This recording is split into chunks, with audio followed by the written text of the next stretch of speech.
of the African savannah on safari, looking for...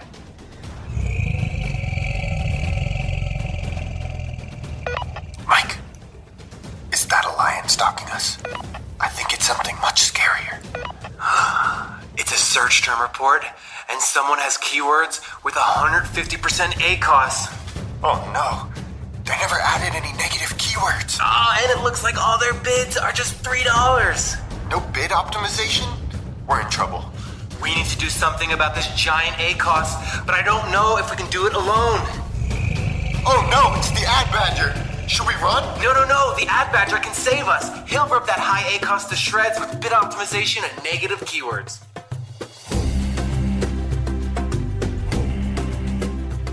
What's going on, Badger Nation? It's Mike and Brett from Ad Badger, and you're listening to the PPC Den Podcast, the world's first Amazon PPC advertising podcast, and your source for all of the tips, tricks, and optimization strategies you need to get the most from your Amazon ads.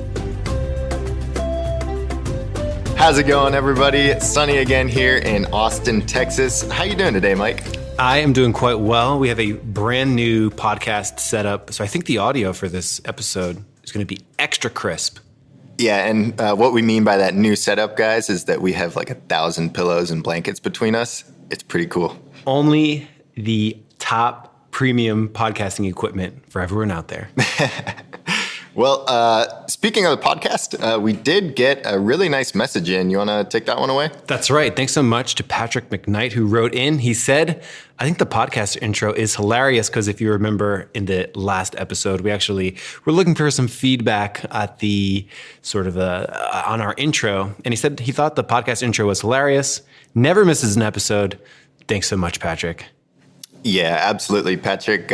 We appreciate you being a fan of ours and listening into every episode. It really does mean a whole lot to us. And guys, if you have any opinions or questions, comments, concerns you want to share with us, message us pretty much anywhere. We're all over social media. You can find us on adbadger.com, or you can, I don't know, where can you find us, Mike? You can write us a letter. You can write us a letter.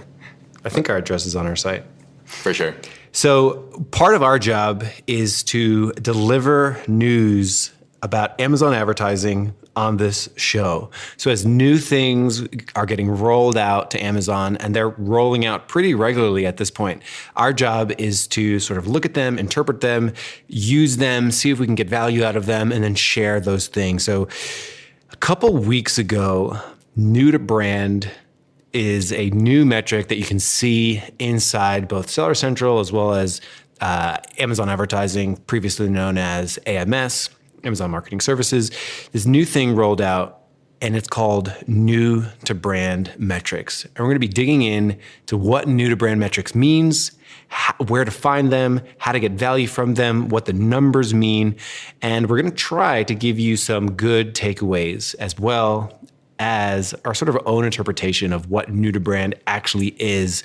Because I think it'll be really helpful to sort of try to read between the lines of how Amazon explains what new to brand actually means, and then interpret that as like a day-to-day PPC manager for Amazon ads. Because what Amazon says and what actually you do in a day-to-day basis can sometimes be two different things inside your ad campaigns. So new to brand, Brett, Amazon sort of define and introduce new to brands?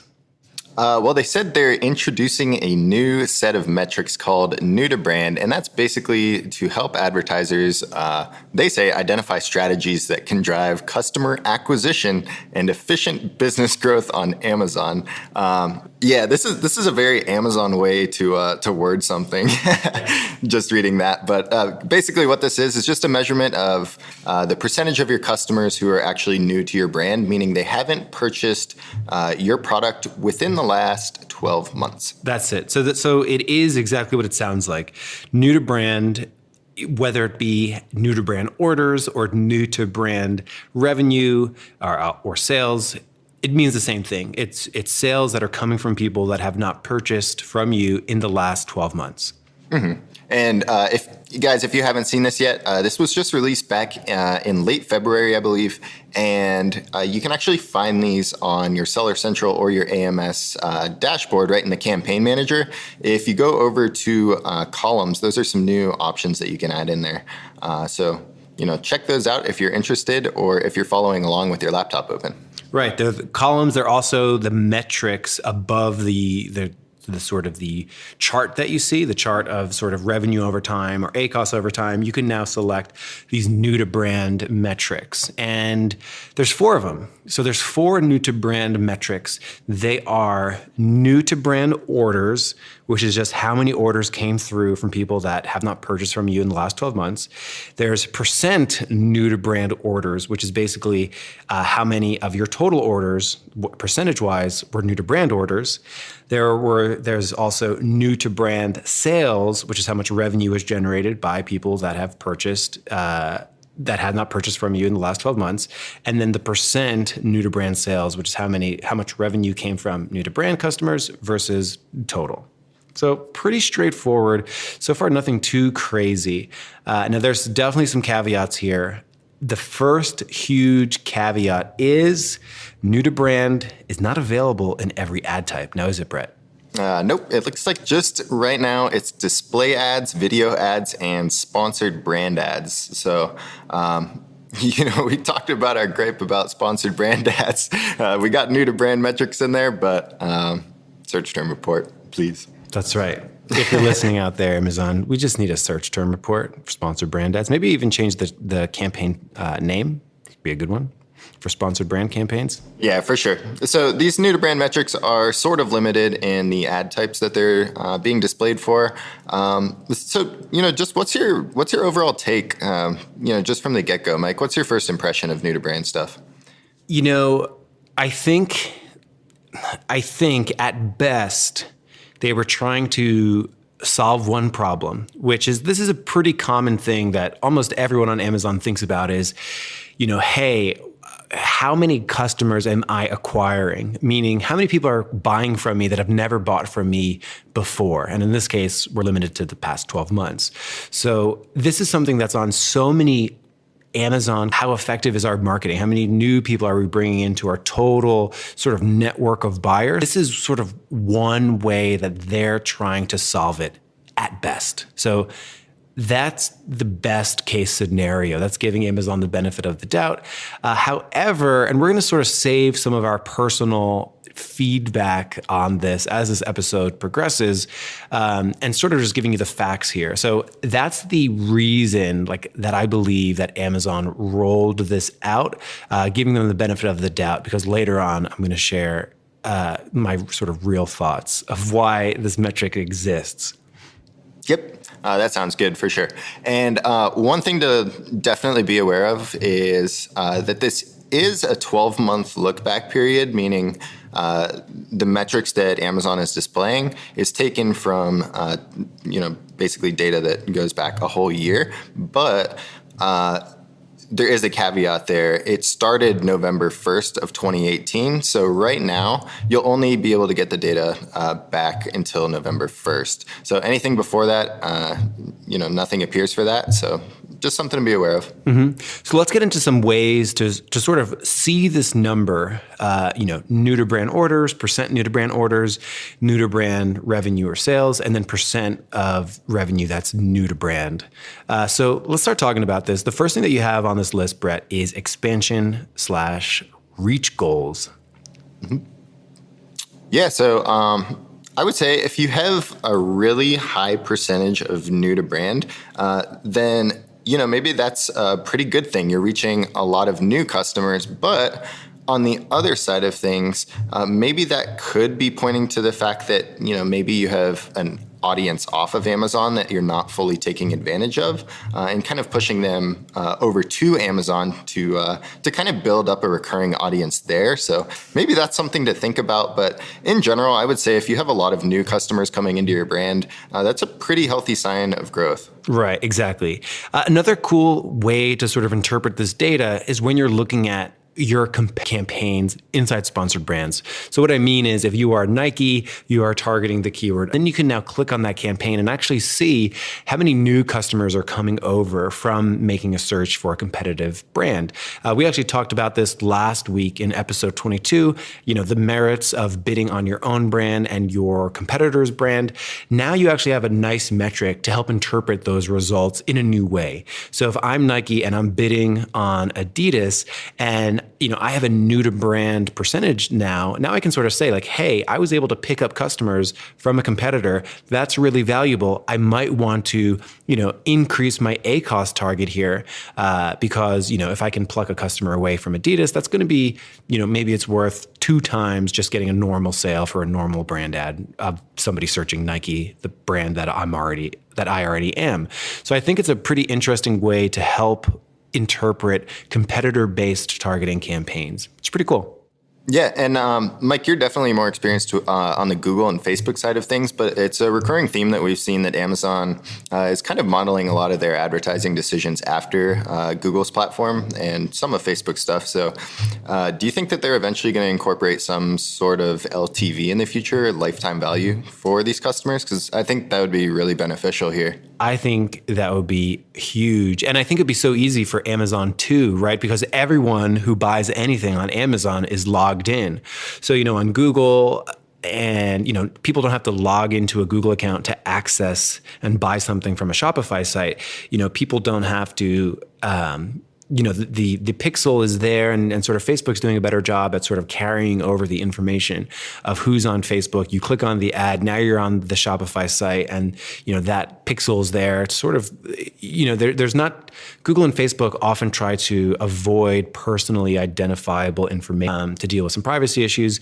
But with Amazon, they'd be able to sort of anonymize and aggregate that data and actually be able to tell you because every single person is logged in to Amazon when they make purchases. So it's actually pretty interesting to think about it in that regard. So I think we're just starting to scratch the surface with this kind of information, like who's actually purchased from you before, who's completely brand new, who's purchased from competitors previously, and now they're buying from you. I think all these things are pretty valuable, and I think will continue to mature.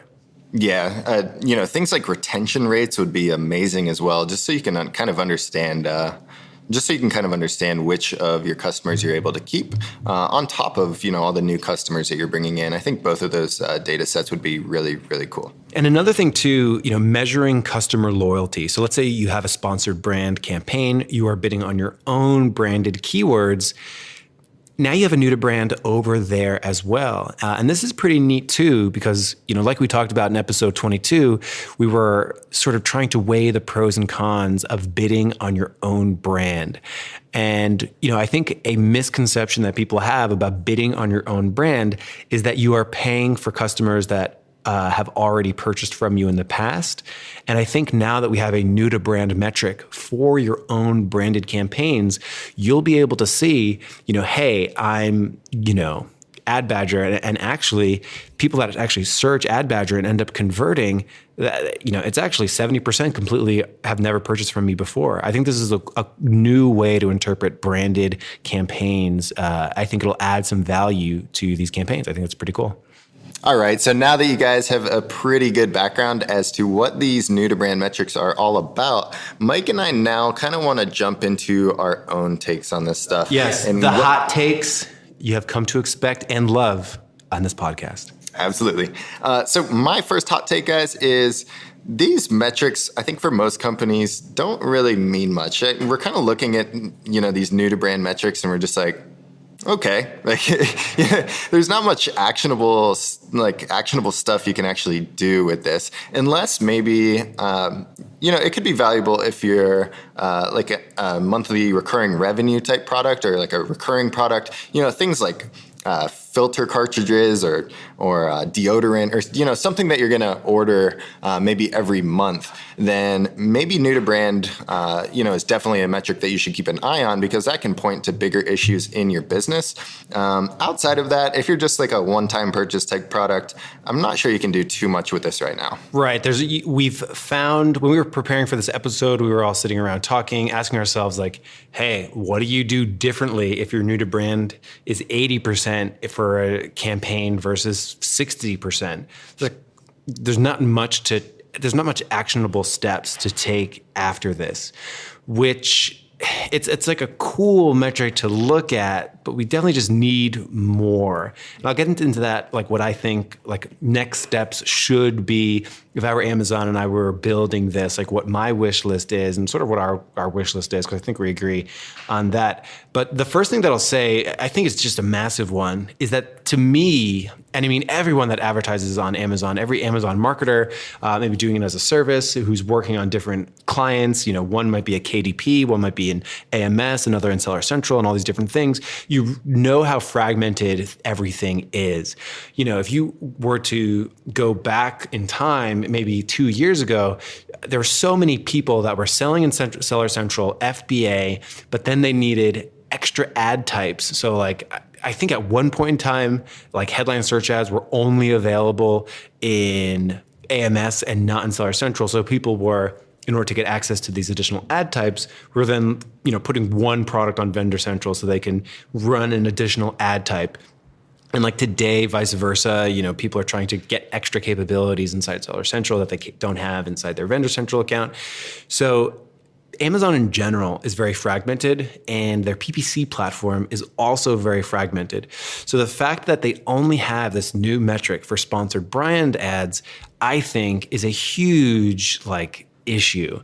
I have no idea why they would do it. I mean, I have some ideas as to why they would do it, but to me, this is a metric that should be there for sponsored products as well, not just display and sponsored brand ads. Yeah, I totally agree, especially given that sponsored products seems like it's so much more advanced in terms of the features that they've already implemented in sponsored products. So now it seems like they're kind of playing catch up and kind of leaving stuff out of sponsored products. But this would definitely be useful. I definitely have some wish list items as well, Mike. Right. So, we'll talk about those in just a second. But I mean, we had an entire episode on sponsored brands wish list. None of those wish list items were, boy, I wish they told me what percentage of new to brand was. It's like there's so many more fundamental things to be fixed inside sponsored brands. And this just, who was asking for this? Mm-hmm. And, I think now is probably the time in the episode when we should take out the tinfoil hats. Tinfoil hats. Put those on. I'm ready.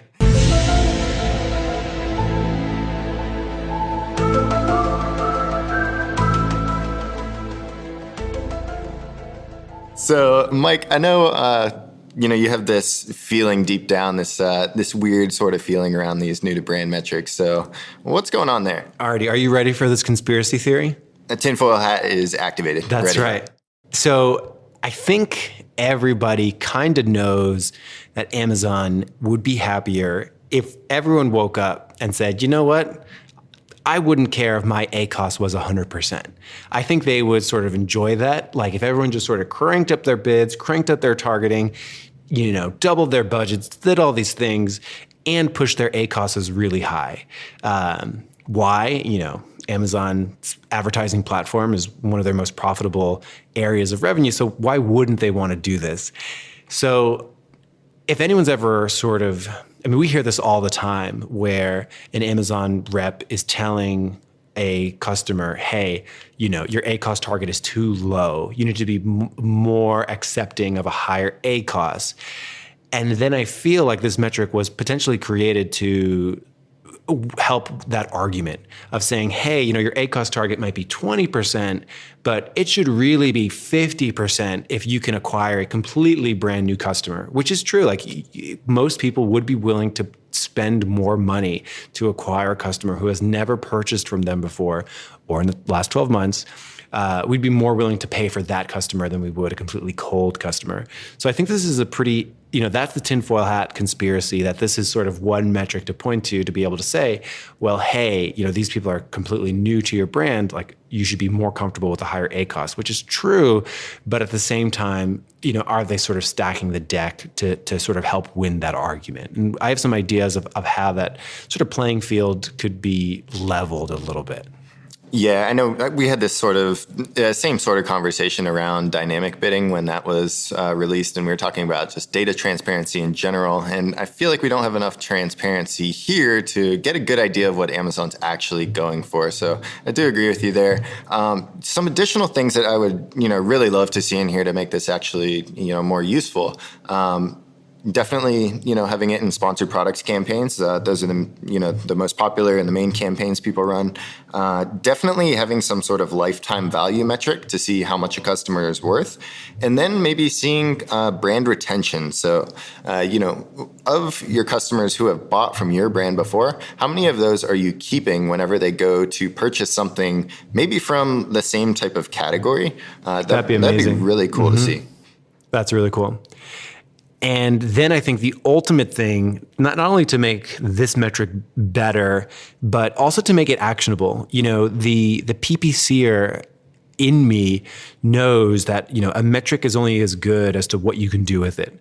So when you look at this new to brand metric, it's kind of like, that's a nice piece of information, but then what do you do afterwards? There's not the options to go out and actually take action one way or the other. So the thing that I'm very patiently waiting for is in their self-service platform of Seller Central, AMS, is to be able to have audiences. An audience where I can say, create this campaign, sponsor product, sponsor brand, whatever it might be, create this campaign and only target people who have never purchased from me before. How valuable would that be? Because then you'd be able to have a campaign. When you have your campaign naming, you can actually label it cold campaign, cold traffic campaign. You can have a specific ACoS target for that cold campaign. And then in your warm traffic campaign, so you have a cold traffic campaign, then you also have a warm traffic campaign. These are people who have purchased from you before. So it's like you're playing defense. So you set your own ACoS target for that warm traffic campaign, people that have purchased from you before. I think that would be really valuable because then you'd be able to see real metrics, take real action. Our warm traffic campaign is converting like this, our cold traffic campaign is converting like this, whatever it might be.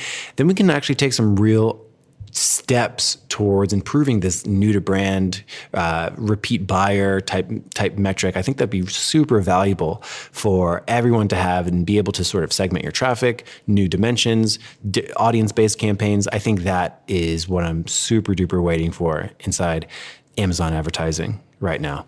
Yeah, I totally agree. The only way to really do that right now is to run, external advertising, Google or Facebook, and then run that with like a 2-step URL or something to your Amazon store. But again, I think Amazon's going to realize that they are losing money on that front, and they're eventually going to fill that space in. So we'll sit here with our tinfoil hats on and our fingers crossed, and we'll give you guys an update as soon as we hear more. That's right. So new to brand, if you have found a way to interpret this data and be able to take actionable steps, or how you've been interpreting these metrics, because don't get me wrong, like we definitely look at them and they're definitely part of the equation, but as of right now, we just can't take a lot of action. So I would love to hear how everyone out there is using new to brand. And check out all of our other posts at adbadger.com/podcasts. Any final thoughts, new to brand, Brett? I don't think so. Just wishing everyone a great rest of the week. Have an awesome weekend, and we'll see you next week. Have a good one, everybody.